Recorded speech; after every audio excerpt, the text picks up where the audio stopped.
Good evening. 3 people were taken to hospital after 2 homes in Markham went up in flames today. Smoke and fire could be seen shooting from the homes when firefighters arrived. Tonight, investigators are trying to determine how and why the fire started.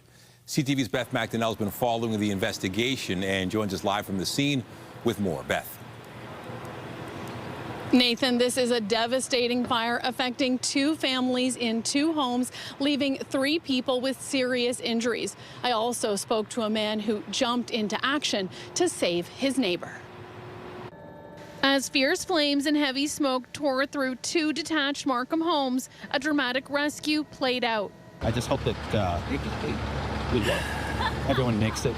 It was tough. This man lives next door to the home with the most extensive damage and says a woman came asking for help. When he went over, he says he and another man carried out a grandmother whose clothes were burning. We got the grandma to the front lawn. Firefighters arrived. They asked 2 questions. How many people? Where are they? So we said there was 2 more inside. They were on the 3rd floor loft apartment. They said, okay. And then they went and did their thing. And then almost instantly, the EMS was here taking care of the grandma. We pulled to the front lawn. He says in all 7 people live in the home. Fire crews were able to rescue the 2 others from the 3rd floor loft, who the man says are also elderly. 3 people were rushed to hospital with serious injuries. It's a difficult scene when you know that people are still inside the homes, and we had that information as crews were responding. So everything is amplified when life safety is at risk. The fire erupted around 7 in the morning on Chambray Crescent near Carlton and Kennedy. That's just a couple blocks from Unionville's historic downtown. When crews arrived, they say the fire had already advanced significantly.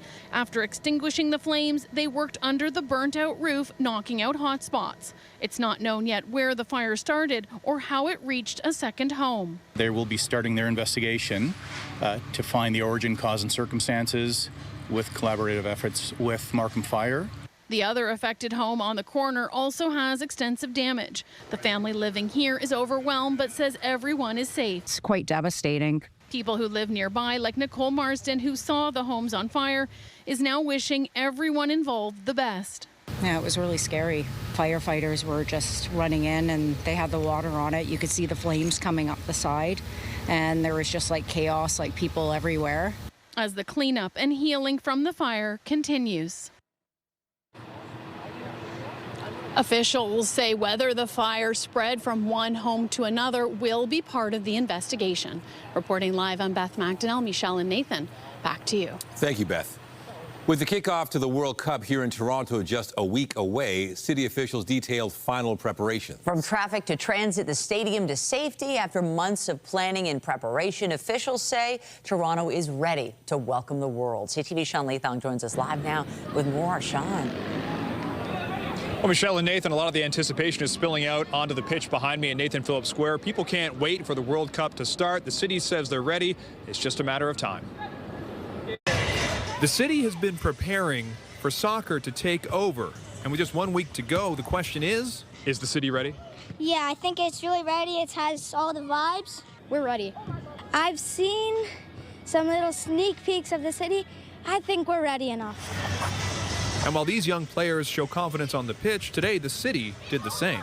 Toronto Stadium is ready. As they outline their plan to help fans get to and from the stadium and FIFA Fan Fest at Fort York, asking fans to plan ahead, check entry requirements at both the stadium and Fan Fest, and reminding fans to arrive as early as 3 hours before the start for entertainment and giveaways. Our plan addresses the downtown, what we call the last mile. Anyone heading down to one of the 6 matches at Toronto Stadium or FIFA Fan Fest are being told to use transit, walk, or cycle, as there's no parking on site and Uber Lyft will be in a designated drop-off location. And even if you're not attending a FIFA event, there will be road restrictions in the area. On match days, some neighborhoods, like Liberty Village and Fort York, will be limited to local access only. And while Toronto prepares to host fans from around the world, on the ground they can expect a large police presence. This is the longest operational period with the largest deployment of members in the Toronto Police Service's history. With thousands of officers deployed from Toronto and neighboring regions like Peel, York, Durham, Ottawa, the OPP, and the RCMP. Back on the pitch with only a week to wait, the excitement level is... Probably a 10. I'd say 10 out of 10. And as fans, their allegiance differs. Who are you cheering for? Canada and Scotland. Canada. Portugal and Canada. I'm cheering for Spain and Turkey. I want Portugal to win. What about Canada? Canada, yeah, they got a pretty good squad. I think they'll make it good in this tournament, but again, we can't have expectations too high. As the World Cup runs for a lengthy 5.5 weeks, from June 11th until July 19th. So we're expected to wait a week until Canada takes the pitch, but we don't have to wait that long for the events to start. The Countdown concert happens on Wednesday night, June 10th. It'll happen here in Toronto and simultaneously at Los Angeles and Mexico City. So it will be, no doubt, a huge event. Reporting live, I'm Sean Leathong. Nathan, I'll send it back to you. Thank you, Sean. Also tonight, the last friendly before the real battle begins. Canada takes on Ireland for their final tune-up match before the World Cup. We are live in Montreal for a preview. But first, a live look here in the city, and we have been on a run of sun this week. Nature turning up the heat in the back half, and now as we head into the weekend, remember rain? There's the potential for it. Lindsay Morrison is here with a look at the current conditions. What are you seeing, Lindsay? Yeah, Michelle, we've seen a bit of an increase in cloud already today, and it looks as though that dry streak is going to come to an end tonight. But first, let's talk about the heat. Still warm out there and humid too. 29 degrees feels more like 32 at Pearson Airport. You'll find a little more relief for some lakeside communities today, thanks in part to winds that are quite gusty at this hour out of the southwest. It's keeping some communities east of the GTA in the teens at this hour. But here comes the rain. It's still a few hours away from us in the GTA, but late evening and then more certainly overnight. We get into some showers. There is a risk of thunderstorms. Coming up, we're going to talk about your weekend weather forecast and how much rain you should plan for. That's all ahead. For now, Nathan, over to you. Thank you, Lindsay. Peel police are searching for multiple suspects following a deadly shooting in Brampton last night. It happened around 7 inside a home near Sandalwood Parkway and Crown Victoria Drive. Police say the victim, a 38-year-old man who did not live at the home, died at the scene. Police say there were several people inside at the time of the shooting, and they're asking anybody with information to contact police or Crime Stoppers.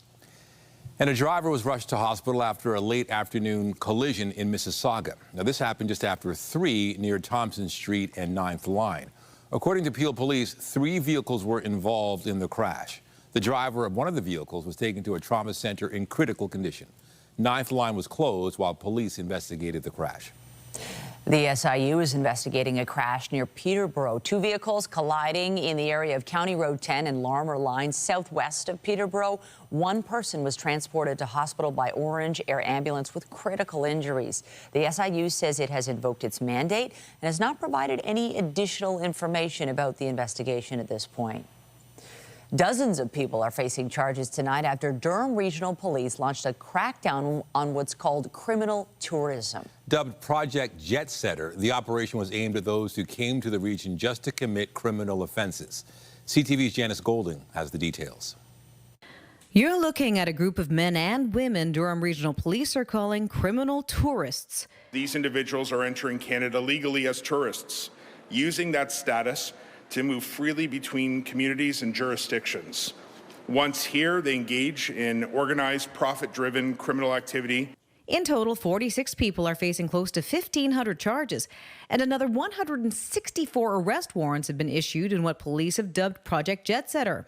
We are seeing the same concerning patterns: large-scale retail thefts, vehicle and financing frauds, staged collisions, distraction-style thefts, and exportation of vehicles and goods.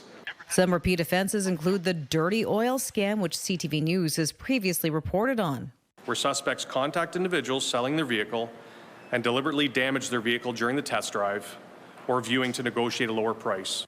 Jewelry distraction thefts are also soaring. These thefts are up 268% compared to this time last year, increasing to 125 incidents and 34 from last year.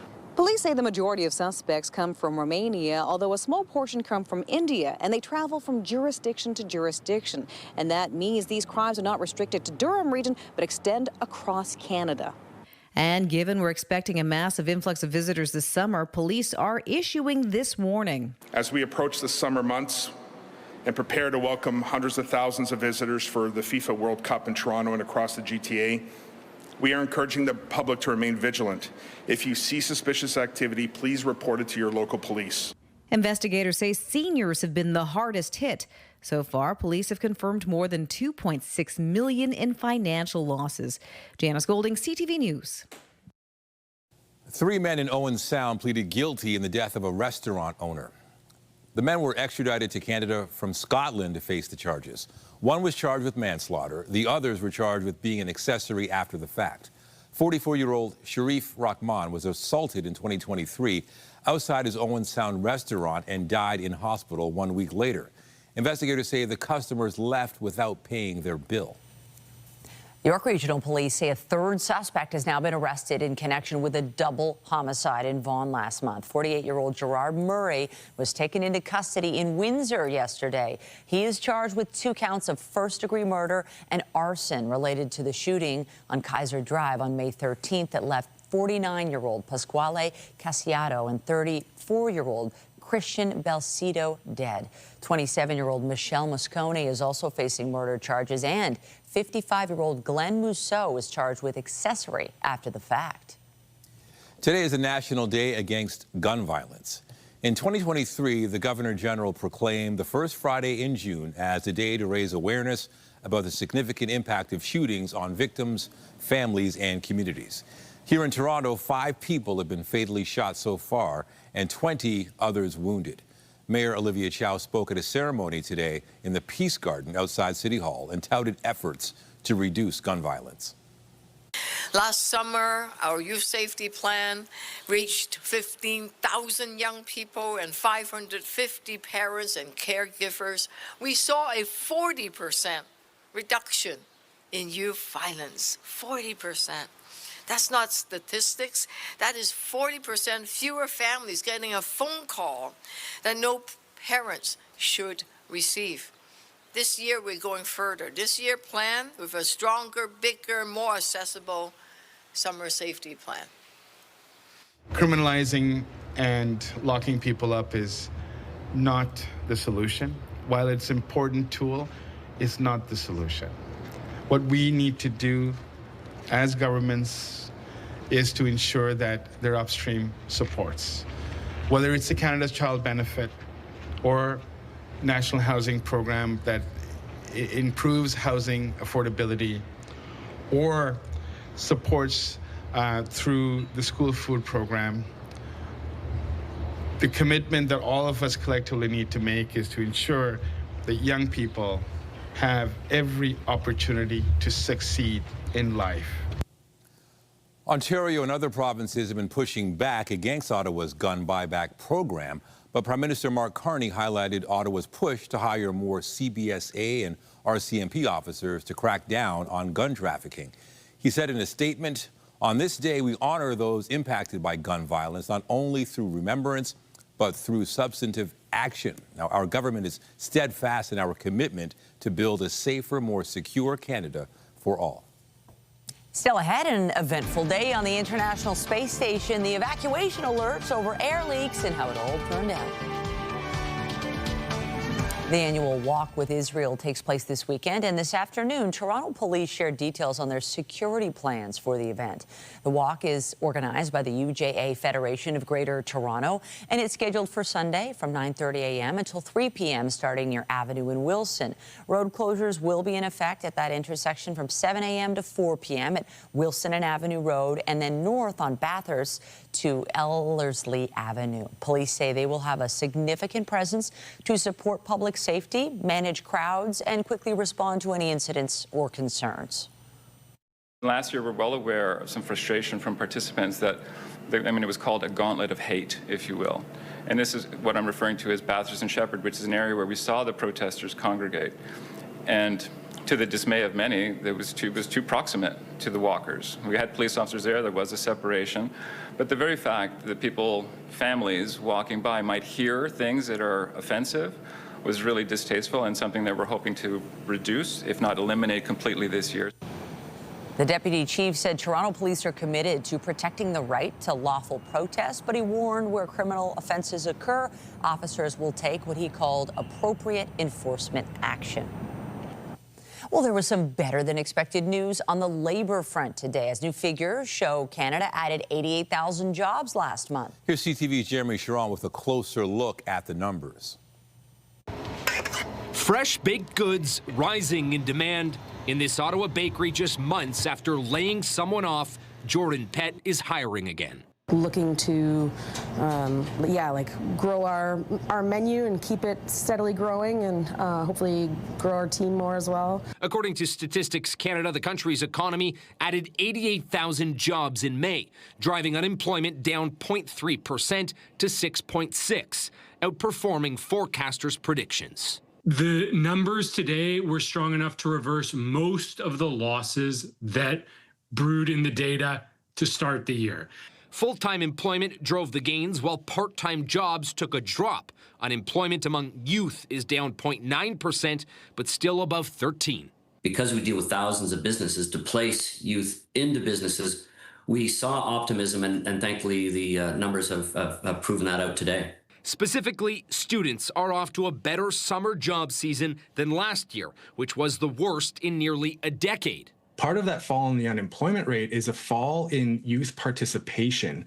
And it's not exactly clear why fewer youth are participating in the labor force. The data comes on the heels of a GDP report from the same department last week that showed Canada has entered a technical recession, which the Conservative Party remained focused on today. It's very clear in the numbers that we're in recession. What we're seeing in the job numbers is that we're significantly worse off than the pre-pandemic averages. While the government says Canada's economy is moving in the right direction. The numbers that you saw this morning on employment shows that the Canadian economy is resilient. While economists are calling today's report a positive signal, they say it is too early to tell whether Canada's economy will continue on this positive path. Jeremy Sherrill, CTV News, Ottawa.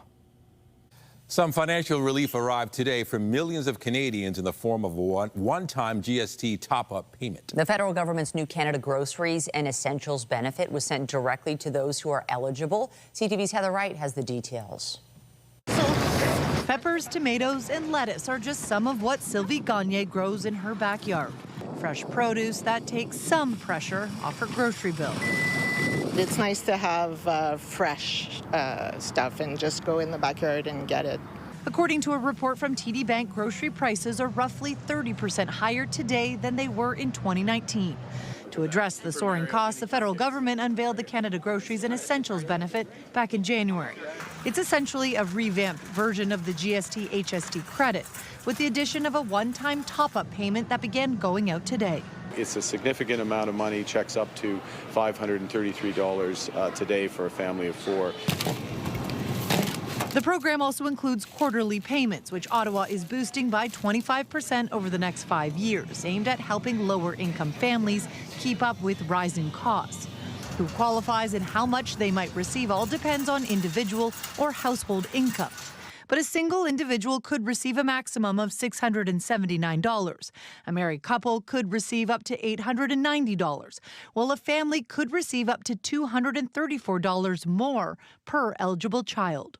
I think that the top-up is a really positive sign that the government is thinking seriously about how grocery affordability is impacting Canadians.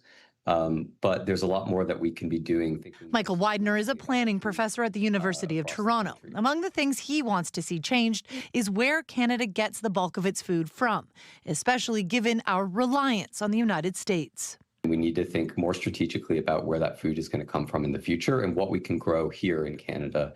And if you qualify for this benefit, there's nothing you need to do. If you're registered for direct deposit, the funds will be put into your account. If not, a check will be mailed to your home. Heather Wright, CTV News, Toronto. Air Canada isn't the only airline looking to ease concerns about fuel shortages as we head into the busy summer travel season. As we mentioned yesterday, the carrier sent an email to customers saying there is no fuel shortage affecting its operations, including flights across Europe. Analysts have warned the continent is at risk of running out as the closure of the Strait of Hormuz halts jet fuel shipments. Air Canada says it doesn't anticipate any significant impact throughout the summer. Germany's Lufthansa also released a statement saying most European airlines are confident there will be no jet fuel shortage. What they've done in North America is really reflect cuts in services as a result of the price of fuel. The issue that we're facing now with the airlines making these most recent declarations is on the supply side of fuel in Europe. We said that, yeah, the price has gone up, but the issue right now is, do we have enough of a supply side? And I think that that's where these declarations by the airlines are really, a marketing effort by the airlines to reassure passengers that, there is no issue with supply. And I think, the question's still out there as to whether that supply is really there or not. Air Canada says it sent the message to reassure those with trips already booked and those considering traveling. Meanwhile, Sunwing Vacations Group has announced it is suspending operations in Cuba indefinitely. That group includes Sunwing Vacations, WestJet Vacations, and WestJet Vacations Quebec. The company announced in April it would temporarily cut Cuban operations, but said they would resume in October. Well, in a statement today, it says it will reach out to travelers with existing bookings to arrange an alternate destination or a full refund. This comes as Visa and MasterCard credit and debit cards are set to stop working in Cuba as of tomorrow under the ongoing U.S. blockade. The war between the U.S., Israel, and Iran remains under that shaky ceasefire as Washington and Tehran struggle to reach a longer-term deal. Disagreements over Iran's nuclear ambitions have been a key sticking point. The UN's nuclear watchdog says there may have been some progress on that front. Our sense is that they seem to be pretty close to agreeing on what I would describe more with regards to the nuclear. Because the other things are not within my purview, to a sort of a framework, organizational, I would say, structure to give themselves time to look into the different problems. The Trump administration has said one key goal in the Iran war is ensuring the country doesn't get a nuclear weapon, something Tehran says is not trying to do. Iran has also tied any deal to a halt in fighting in Lebanon. Although Israel and Lebanon's government have signed ceasefires, Iranian-backed Hezbollah militants have continued to fire on northern Israel, and Israel has kept up deadly strikes. Speaking on CNN, Lebanon's president urged Tehran to let his country guide what happens next. Our people being killed, our houses being destroyed. They are using Lebanon as a bargaining chip in their negotiation with the United States. It's unacceptable. And here also, Hezbollah must understand that. Hezbollah must understand that no other way but to sit and talk, no other way to solve this problem and to save what's left except through negotiation and diplomacy. Foreign Affairs Minister Anita Anand signed onto a statement along with Australia and several European countries today, and it calls for all parties to exercise maximum restraint, adhere fully to the ceasefire, refrain from actions that could lead to further escalation, and ensure the protection of civilians. Ukrainian President Volodymyr Zelensky sent an open letter to his Russian counterpart yesterday calling for face-to-face talks to end the war. Today, Vladimir Putin dismissed the idea. So I'll take that as a no, that you are not going to meet the author of the letter. Пока не вижу смысла. Putin said, quote, "I don't see the point yet," when he spoke at Russia's annual economic forum. He also said Zelensky's letter contained some rude remarks and did not come across as a sincere offer to hold talks. Zelensky's letter marks the first time he's written to Putin directly since Russia launched its full-scale invasion more than 4 years ago. The U.S. Senate sat all night and held a vote just before 5 a.m., passing legislation to fund immigration enforcement agencies through to the end of President Trump's term. On this vote, the yeas are 52, the nays are 47. This bill, as amended, is passed. The bill now heads to the U.S. House. That funding had been held up for months because of a blockade by Democrats. They've been calling for policy changes to the way immigration and border agents conduct themselves after the fatal shootings of 2 protesters in Minneapolis earlier this year. The vote was then delayed over a plan by the Trump administration to procure nearly $1.8 billion for political allies alleging political persecution. That plan has since been withdrawn. Throughout its 27-year history, astronauts have never had to evacuate the International Space Station, but for a while today, it looked like that was potentially about to change. The U.S. Space Agency told 5 astronauts to take shelter on their Dragon spacecraft and prepare for evacuation, while Russia worked to fix air leaks located on its portion of the orbital lab. An official told Reuters 2 Russian cosmonauts were planning to use a saw to reach a suspected crack. NASA disagreed with that idea, prompting the safe haven orders. They were called off once the Russians paused their repair plans. It's happened before when we have seen space debris get close to the space station. At last, uncomfortably close. The crew have got in those capsules as well. So it was all done out of an abundance of caution. It looks like Russia then have looked at the work site and decided not to proceed for now. Experts say the ISS is approaching the end of its operational life as NASA invests in commercial space stations meant to replace it in the coming years. Coming up, countdown to kickoff. We'll take you live to Montreal, where Team Canada plays their last game before the World Cup next week. Plus, ready to seize the moment. One-on-one with Richie Laryea. And I'm Pat Foran. Coming up, it's Feedback Friday. We had a lot of comments in our stories on expensive appliance repairs, as well as long-term contracts for timeshare properties and high-interest loans that can take years to pay back. Feedback Friday is just ahead. Well, if your Friday night plans include hitting up a patio, just be mindful of the fact that a few showers are on their way, could reach the GTA as early as about 8 p.m. and then more certainly mid and late evening. Your Saturday brings the risk of thunderstorms, but it's not going to be a washout of a day. We can expect some dry periods. Sunday looks great. We're going to take a look at the long-range forecast and show you when the heat builds once again. That's coming up here on CTV News. Stay with us.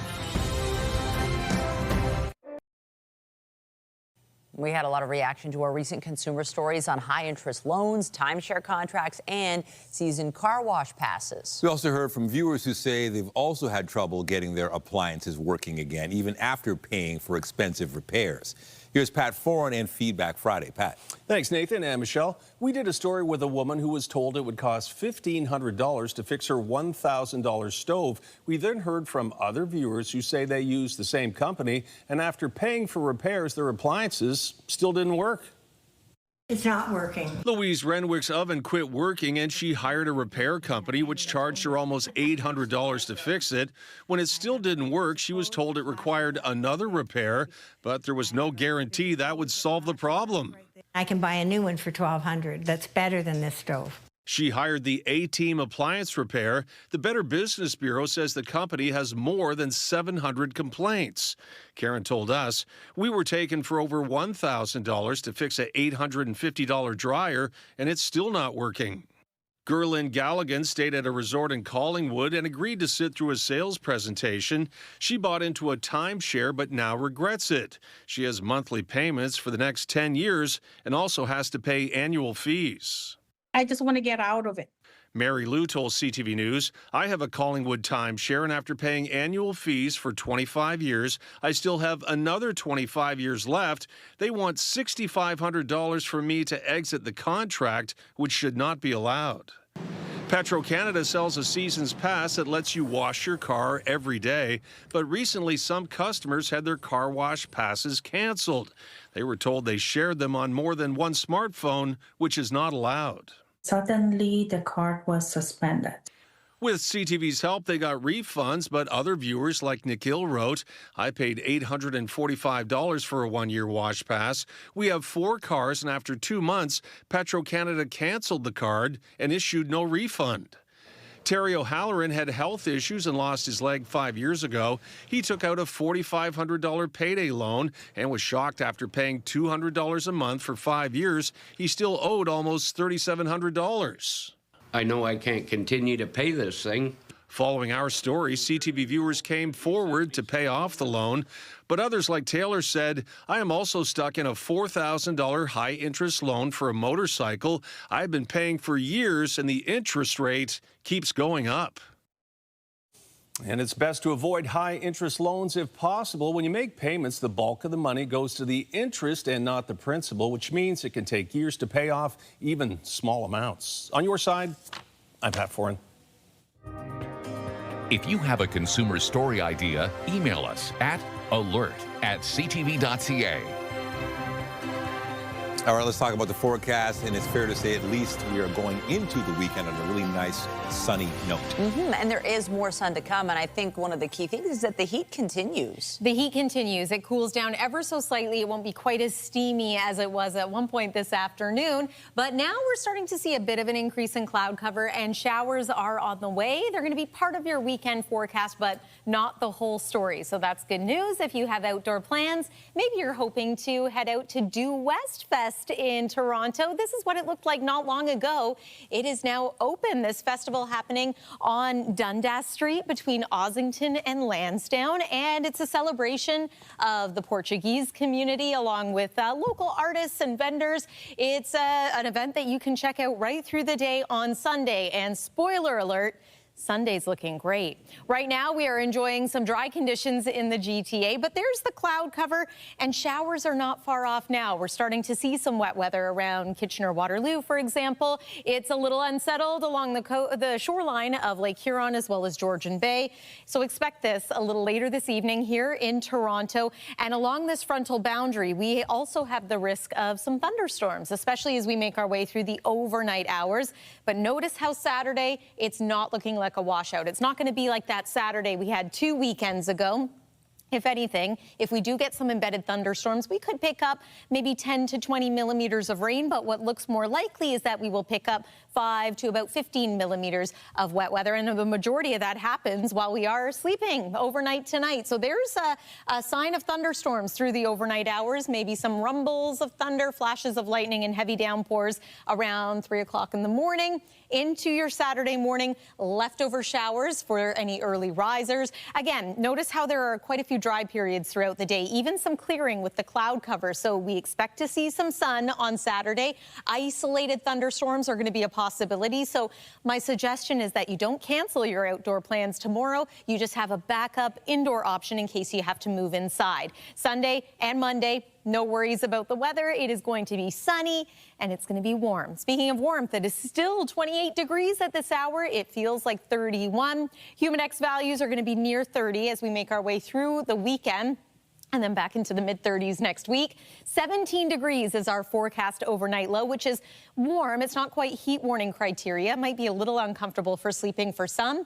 There's a look at what we can expect tomorrow. So unsettled, especially in the morning, drier for the afternoon and evening. And then highs, yes, a little bit cooler for tomorrow, but still, again, humidex values near 30.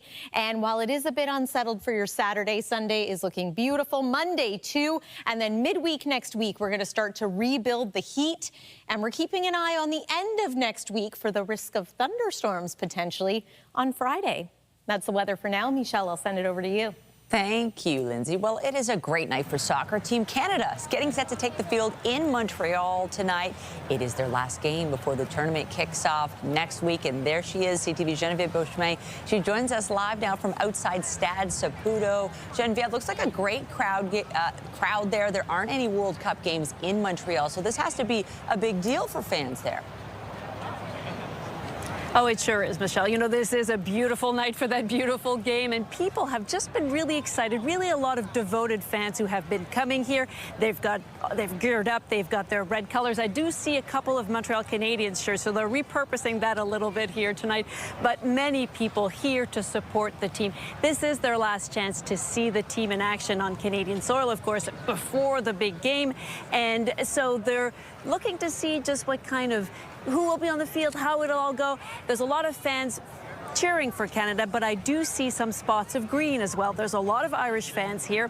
They tell me that Irish fans do travel, many of them saying that they wanted to be here to cheer on the team. They have Irish roots, so they didn't want to miss out. There are people saying that this is exciting, and it's also a little less pricey than the World Cup, the FIFA tickets, so they're enjoying that too here. That's one perk. Meanwhile, we know there are injuries on the men's team. Alphonso Davies is not taking to the field, at least tonight. Bring us up to speed on the team and some of the folks fans are excited to see. Well, you know, it is that, you know, there are injuries, and there are a lot of people who have been talking about the fact that what they want to see tonight is no more injuries. They want things to go smoothly. They are talking about the fact that they'll be checking just who's stepping up, because there are those spots to still fill on the team to who will be starting and how this will unfold because of those injuries. But they're also excited here to say one of the local guys, and that is Maxime Crépeau. He's the goalkeeper. And, you know, there was a lot of speculation for months as to who would be the starter. It was announced yesterday that it would be Crépeau, and a lot of people are going to be watching to see what he does on the pitch tonight. He's just from outside Montreal here, so a lot of people have been keeping a close eye on his career for quite a long time and excited for him tonight. CTV Genevieve Beauchemin live for us in Montreal. You're getting us excited. We got 1 week to go to see them play here in Toronto. Thank you so much. We're sending them off to you. Yes. Well, we have more FIFA World Cup coverage after the break. Live shot looking at the lake. It's a beautiful evening in the city. Rain on the way. We do have more news to come. Stay with us. As we've been touching on, Canada's first World Cup match kicks off in just 1 week, and it will be Toronto FC player Richie Laryea's second time representing his country on the world stage. CTV's chief anchor and senior editor Omar Sachedina sat down with the TFC fan favorite, ready to seize the moment.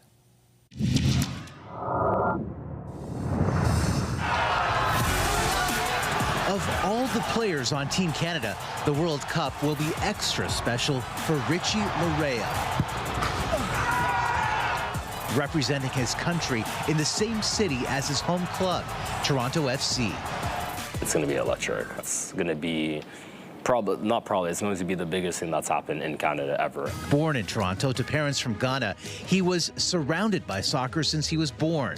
My dad's a Chelsea supporter, my brother's an Arsenal supporter, my mom's a Liverpool supporter. So Premier League mornings were always fun. We'd be glued to the TV from 7 a.m. till whatever it was, 1, 2 p.m. in the afternoons. And I'm sure if you're cheering for different teams, it could get pretty passionate sometimes, pretty tricky. It did. Yeah. In our household growing up, there was definitely when Arsenal-Chelsea played, it was my brother and my dad, it'd be tense in the household. He's been pro for a decade.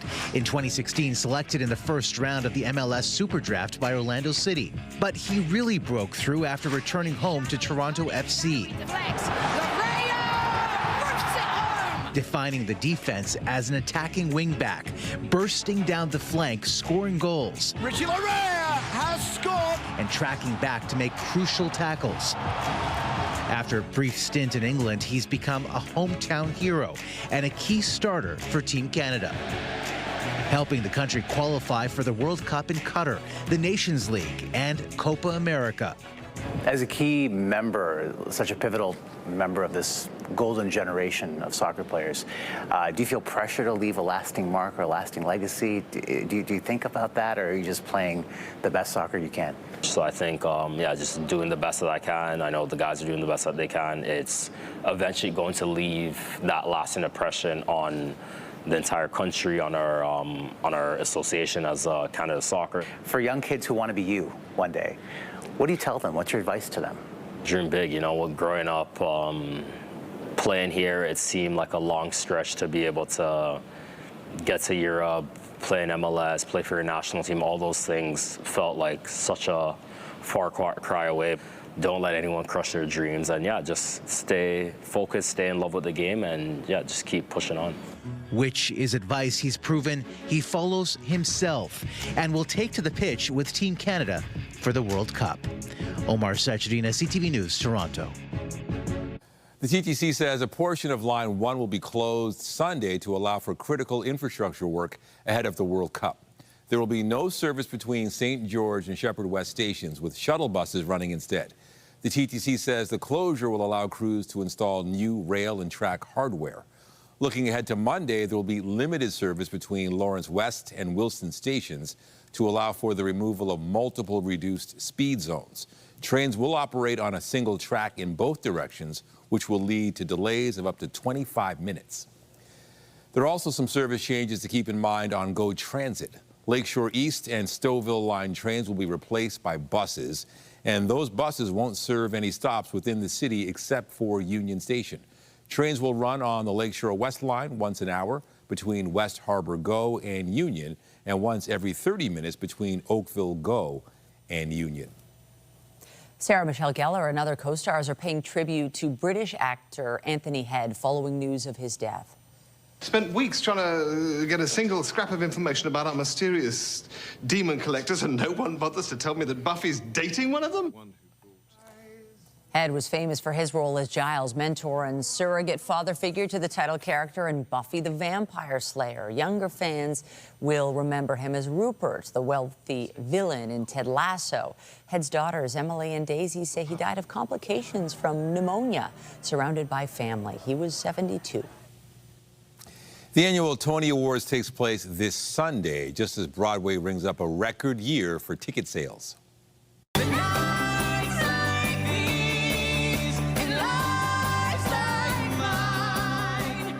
Competing in the category for Best Musical are titles including Two Strangers Carry a Cake Across New York, along with Titanic, The Lost Boys, and Schmigadoon. The awards take place Sunday, hosted by Pink. They follow news the 2025-26 season was Broadway's highest grossing yet, with $1.9 billion in ticket sales. After the break, Canada Post puts a seal of approval on Pride history and resilience. Pioneers in the LGBTQ2S+ community are commemorated in a new issue of Stamps. A prominent economic think tank is questioning whether Canada is actually in a recession, despite meeting one common definition for the term. The C.D. Howe Institute's Business Cycle Council is traditionally viewed as the arbiter on calling a recession in this country. Economists have pointed to the two consecutive quarters of declining GDP to say that meets the technical definition. But the council says weakness seen in Canada's economy isn't widespread or persistent enough to warrant a recession label just yet, especially as the country sees improvements in its unemployment rate. Canada Post has unveiled a set of new stamps in honor of Pride Month. The stamps are part of a collection called Places of Pride. The post office says they shine a light on places and events in which Canada's 2S LGBTQIA+ communities fought for safe spaces and altered the course of human rights in Canada. The collection includes this stamp honoring the 519 Community Centre here in Toronto on Church Street and the role it has played in the community's story since its founding in 1976. Hockey Hall of Famer and former Leafs general manager Cliff Fletcher has died. Fletcher took over as Toronto's GM in 1991 and made deals during his tenure that brought future Leafs legends Doug Gilmour and Matt Sundin to the team. He stepped down in 1997 but rejoined the Leafs as interim GM in 2008 before moving into an advisory role that he maintained for the rest of his life. He joined the Hall of Fame in 2004 as a builder. Fletcher was 90 years old. Just ahead, a tale of two exhibitions showcasing two extremes. We wander through the calm and chaos on display at the Boca.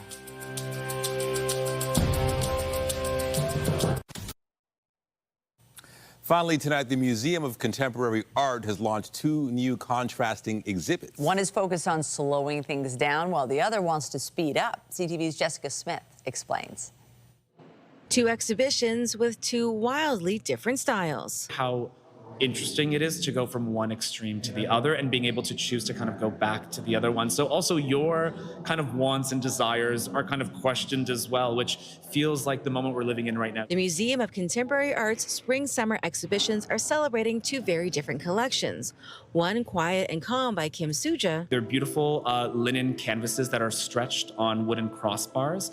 And the linen was actually made from flaxseed that she cultivated herself. So she is really bringing painting painting back down to its essence. The other, Big and Bright by Canadian artist Sarah Swinard. It feels urgent. It's visually striking. There's something that everyone can relate to, and I think that's why we're showing it, is that it feels of this moment. Just beautiful, has a lot of color and a lot of interesting use of different forms, like photographs, but also videos. Presenting two different ways of working with materials, digital and organic. The contrast between the two exhibitions is meant to tell the story of the quiet and the chaos we live in today.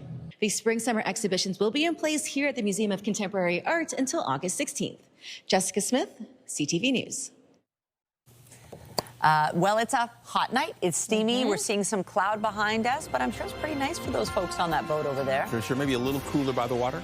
Maybe a little cooler by the water, but it's like splitting hairs on a day like this. Hot night in the city, that's for sure, and we're waiting on a little bit of rain, or at the very least some showers. Let's take one more look at the satellite and radar. They're coming, so as we make our way progressively through the night tonight, we see the wet weather arriving. It will be with us overnight as well. Waking up tomorrow morning, chance of showers, risk of a thunderstorm, but your Saturday afternoon looks drier. 27 degrees is our forecast daytime high for tomorrow, feeling like 31. Here's one more look at the 7-day forecast. Sunday looks excellent. Monday, lots of sunshine, a little more comfortable, and then the heat builds once again through the middle of next week. Michelle and Nathan. Thank you, Lindsay. That's it for us, but you can catch Heather Butts tonight at 11 for CTV National News, followed by Zoraida Allman, who has your next local newscast at 11:30. Meantime, our coverage continues anytime on CP24 and at ctvnewstoronto.ca. For Lindsay Morrison and the whole team here at CTV News, thanks for watching and have a wonderful night, a fabulous weekend. Thanks, everybody.